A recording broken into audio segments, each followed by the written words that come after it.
ሰላምታዬ በያላችሁበት ይድረሳችሁ ውድ የአርሰናል ደጋፊዎች። የአርሰናል ቮይስ ወይንም ደግሞ የአርሰናል ድምጽ በይፋ በዛሬው ዕለት ከዚህ ፕሮግራም ጀምሮ ወደ እናንተ መድረሱን ይጀምራል። እንግዲህ በዛሬው ፕሮግራማችን ውድ አድማጮቼ እንደመጀመሪያ ፕሮግራም አርሰናል በነገው ዕለት በኤፍኤ ካፕ ከሳውዛምፕተን ጋር የሚያደርገውን የኤፍኤ ካፕ የሩብ ፍጻሜ ጨዋታ ወደ እናንተ በቅድመ ጨዋታ ትንታኔነት ይዤላችሁ ቀርቤያለሁ። እስከ መጨረሻው ድረስ የአብሮነት ቆይታችሁ ከኔ ጋር እንዲሆን ጋብዛችኋለሁ። ይህ ቻናል አዲስ ነው። ከዚህ በኋላ በርካታ የአርሰናል ዜናዎች፣ የአርሰናል የዝውውር ዜናዎች፣ ቅድመ ጨዋታ ዳሰሳዎች፣ እንደዚሁም ደግሞ የተለያዩ ፕሮግራሞች ወደ እናንተ የሚቀርቡበት ቻናል ይሆናል። የአርሰናል ድምጽ ብለነዋል። ሰብስክራይብ ማድረግ አይረሳ። ይህንን ቪዲዮ ላይክ አድርጉት። ለወዳጅ ዘመዶቻችሁ፣ ለአርሰናል በአጠቃላይ ለአርሰናል ወዳጆቻችሁ አድርሱት እላለሁ። አብረን እንቆይ። እንግዲህ እንዳልኩት በነገው ዕለት አርሰናል የኤፍኤ ካፕ የሩብ ፍጻሜ ጨዋታውን የሚያደርግ ይሆናል። የኢንተርናሽናል ብሬኩ ተጠናቋል። እንግዲህ እንደምታውቁት አርሰናል ከካራባው ካፕ ፍጻሜ በኋላ ወደ ኢንተርናሽናል ብሬክ ነው ውድድሮች የሄዱት። ሁሉም ረፍት ላይ ነበሩ እና በዚህኛው ሳምንት ደግሞ ሊጎችም እንደዚሁም ደግሞ የካፕ ጨዋታዎችም ይመለሳሉ።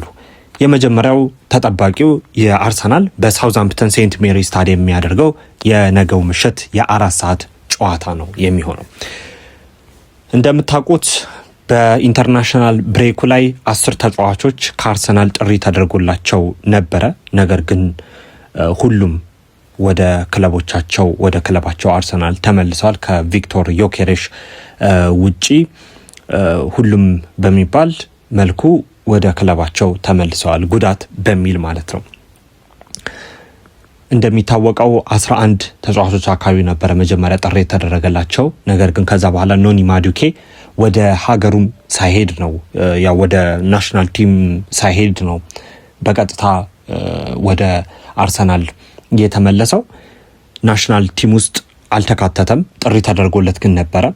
ነገር ግን ወደ ቲሙ ተመልሷል። ሌሎቹ ግን ጥሪ ተደርጎላቸው ወደ የሀገሮቻቸው ከተበተኑ በኋላ ነው በድጋሜ በጉዳት ምክንያት እየተባለ የተመለሱት። ብዙዎች እንደገመት ነው ይህንን ያደረገበት ምክንያት አርሰናል ተጫዋቾቹን ፕሮቴክት ለማድረግ ከጉዳት ለመጠበቅ እንደሆነ ነው የሚገመተው። ያው ወሳኝ የሚባል ለምሳሌ ልክ እንደ ቪክቶር ዮኬሬሽ አይነት ተጫዋቾች ወሳኝ የሚባል ጨዋታ ያለባቸው ካልሆኑ በቀር ሌሎቹ ግን የወዳጅነት ጨዋታ መሆናቸውን ተከትሎ ነው ተጫዋቾች ወደ የቡድኖቻቸው የተመለሱት እና ለዚህ ጨዋታ ብቻም አይደለም ዝግጅቱ። ያው ኤፍኤ ካፕን ማሸነፍ፣ ዋንጫውን ከፍ ማድረግ አንደኛው እቅድ ነው። አንደኛው አርሰናል ሊያሳካ ከሚገባ ዋንጫ ውስጥ ነው እና ለዛ ደግሞ የሳውዛምፕተን ጨዋታ ወሳኝ ነው። ነገር ግን ለዛ ብቻ ሳይሆን በጥቅሉ የአርሰናል ተጫዋቾችን ሜንታሊቲ ወይንም ደግሞ ስነ ልቦናቸውን ከዛ ከሽንፈቱ በድጋሚ አገግመው ወጥተው በጥሩ መንፈስ ለዚህ ጨዋታም ሆነ ለቀጣዮቹ በሊጉ ላሉት ቀጣይ ጨዋታዎችም እንደዚሁም ደግሞ በቻምፒየንስ ሊጉም ላሉት ቀሪ ጨዋታዎች ለመዘጋጀት እንደሆነ ነው ብዙዎቻችን የምንረዳው። ያን የተደረገበት ምክንያቱም የካራባው ዋንጫ ሽንፈት እጅግ ልብ የሚሰብር ነበረ፣ አሳዛኝ ነበር። ዋንጫው ዋጋው ማለትም የዋንጫው ዋጋ በፕሪሚየር ሊግ ወይ ደግሞ በቻምፒየንስ ሊግ ደረጃ የሚቀመጥ ባይሆንም ግን ደግሞ ለቲሙ ቀላል የማይባል አስተዋጽኦን የሚሰጠው ነበር እና ብዙዎች ያዘኑበት ጨዋታ ነው። በተለይ በሜዳ ላይ የነበሩ የአርሰናል ደጋፊዎች ሲወጡ ተመልክተናል። ጨዋታው ሳያልቅ ሜዳ ውስጥ የነበሩትን ሁኔታዎች ተመልክተናል እና ምናልባት ዋንጫው ቢመጣ ትልቅ የሚባል የሞራል እድገት ነበረ አርሰናል ያገኝ የነበረው። ያ ብቻም አይደለም። በነገራችን ላይ ውድ አድማጮች ተጫዋቾች በአንድ ላይ በአንድነት ዋንጫን ማሸነፍ ሲችሉ የሚሰጣቸው ትልቅ የሆነ ሪዋርድ አለ፣ በስነ ልቦና ደረጃ ማለት ነው። እነዚህ ቡድኖች የአርሰናል ቡድን አሁን ያለው ቲም ወጣት ነው። ተጫዋቾቹ በወጣት ላይ የተመሰረተ ነው። አርቴታ ቡድኑን የገነባው ወጣቶች ላይ ነው። ዋንጫ አሸንፈው የሚያውቁት በቡድን ውስጥ በጣም የተወሰኑ ቁጥር ያላቸው ናቸው። ምናልባት በጣት በእጅ ጣት ምን ቁጥር የምንጨርሳቸው 1-4 ብለን ልንጠቅስ የምንችላቸው ናቸው። ካይ ሃቨርትዝ ነው ከዚህ በፊት እንደዚሁም ዴክላን ራይስ በዌስትሃም ቤት፣ ኬፓ አሪዛባላሃ እነዚህ ተጫዋቾች ካልሆኑ በቀር ሌሎቹ ተጫዋቾች ዋንጫን አሸንፈው የማያውቁ በዋንጫ ያልደመቁ ናቸው። ስለዚህ ወጣት ተስፈኞች ናቸው እንጂ ዋንጫን ያሸነፉ ወጣቶች አይደሉም። ስለዚህ አብሮ ዋንጫን ማሸነፍ ለቡድኑ የሚሰጠው ጥቅም አለ፣ ለመልበሻ ቤቱ ማለት ነው። አንደኛ ከናሬሽን አንጻር ለምሳሌ ሚዲያዎች የአርሰናል ተስፈኛ ወጣት እያሉ ነው ዘገባዎች የሚሰሩት። አሁን ላይ ግን ዋንጫን ያሸነፈው የአርሰናል ወጣት ቲም እየተባለ ደግሞ ሲወራ አሸናፊው መባልና ተስፈኛ መባል አንድ አይነት አይደለም። ለተጫዋች የሚሰጠው ኮንፊደንስ በራሱ ብዙ ነው። ከዛ ባለፈ ዋንጫን ማሸነፍ ሌላኛው ጥቅሙ በፍጻሜ ጨዋታዎች ላይ ተገኝቶ ጨዋታን ማሸነፍ፣ በፍጻሜ ጨዋታዎች ላይ ያለውን ጫና ተቋቁሞ ድል ማድረግን መቻል ያስተምራል። ያ ቀላል ነገር አይደለም። በነገራችን ላይ ቀላል ነገር አይደለም፣ እንደ ቀላል የሚወሰድ ነገር አይደለም። ከባድ ነው። በፍጻሜ ጨዋታዎች ላይ በተለይ ዌምብሌን በሚያክል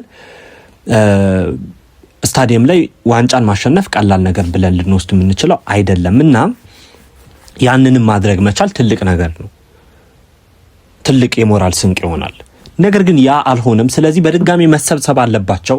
በድጋሚ አንድ ላይ መሆን አለባቸው። በድጋሚ ስነልቦናቸው ጠንካራ መሆንና መደርጀት መቻል አለበት። ምክንያቱም ከዚህ በኋላ የኤፍኤ ካፕ ዋንጫ አለ፣ የቻምፒየንስ ሊግ አለ፣ የፕሪሚየር ሊግ አለ። ፕሪሚየር ሊግ ኦልሞስት አረጋግጠናል ማለት ብንችልም ነገር ግን ስቲል የሚያስፈልጉ የሚቀሩ ነገሮች አሉ፣ የሚቀሩ ጨዋታዎች አሉ ስቲል ማለት ነው። ስለዚህ ለዛ ለመዘጋጀትም ጠንካራ መሆን ያስፈልጋል እና በዛ ምክንያት ነው የሰበሰባቸው በሚል ይታሰባል። ወደ ኤፍኤ ካፕ ስንመለስ ኤፍኤ ካፕ እንዳልኩት ወሳኝ ጨዋታ ነው።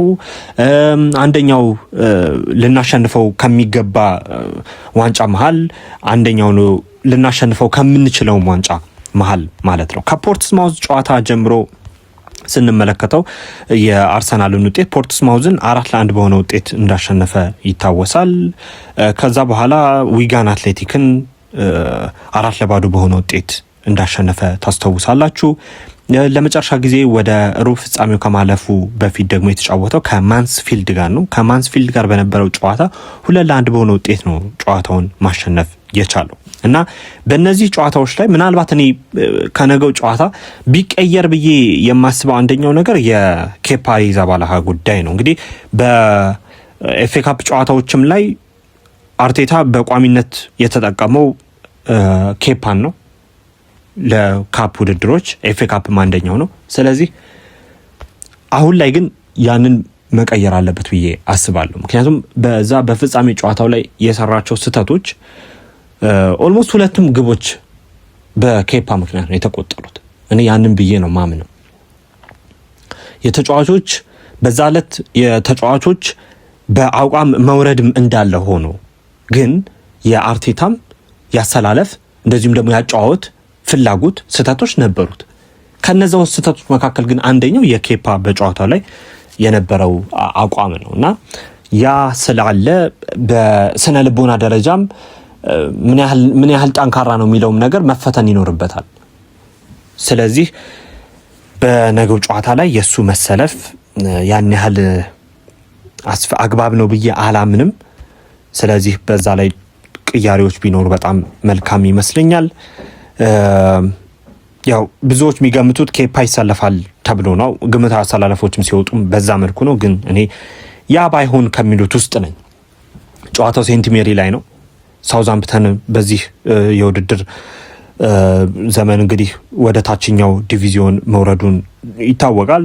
በዛም ላይ 6ኛ ደረጃ ላይ ነው የሚገኘው። ፕሌይኦፍ ቦታውን ለማግኘት ነው እየተፎካከረ የሚገኘው። ኮቨንትሪ በጣም ድንቅ የሆነ ውድድር ዘመንን ነው እያሳለፉ የሚገኙት በፍራንክ ላምፓርድ ስር እና 80 ነጥብ ላይ ነው የደረሱት ሻምፒዮንሺፑ ላይ። እዛ ደረጃ ባይደርስም ግን ለፕሌይኦፍ ደረጃ ከሬክሳም ከደርቢ ከሃል ሲቲ ጋር የሚፎካከር ቡድን ነውና ቀላል የሚባል አድርገን ላንወስደው እንችላለን የሚለውን ለአጽንኦት ለመስጠት ነው። እነዚህ ነገሮች ናቸው ያሉት። ውድ አድማጮች ምናልባት እንደው ከጨዋታው ጋር በተያያዘ እነዚህን ነገሮች ካነሳን በዜና ሰዓቴ ላይ ደግሞ ሌሎች ነገሮችን መሸፈን ያለባቸው ሌሎች ነገሮችን መሸፈን ይሆናል። ለጊዜው ግን እዚሁ ጋር አበቃና የእናንተን ግምት እንድታደርሱኝ ጋብዛችኋለሁ። በቀጣይ በሚኖረኝ ፕሮግራም ላይ ድህረ ጨዋታ ላይ አስተያየቶቻችሁን አስገባለሁ። ስለዚህ ያንን እንድታደርጉልኝ እየጋበዝኩኝ ምንሰነባበት ነው የሚሆነው። ውድ አድማጮች ስለነበረን የአብሮነት ቆይታ እጅግ ከልብ አድርጌ ነው ማመሰግነው። በቀጣይ የመረጃ ሰዓት የፕሮግራም ሰዓት ዳግመኛ እግዚአብሔር ፈቅዶ እስከምንገናኝ ድረስ ሰላም።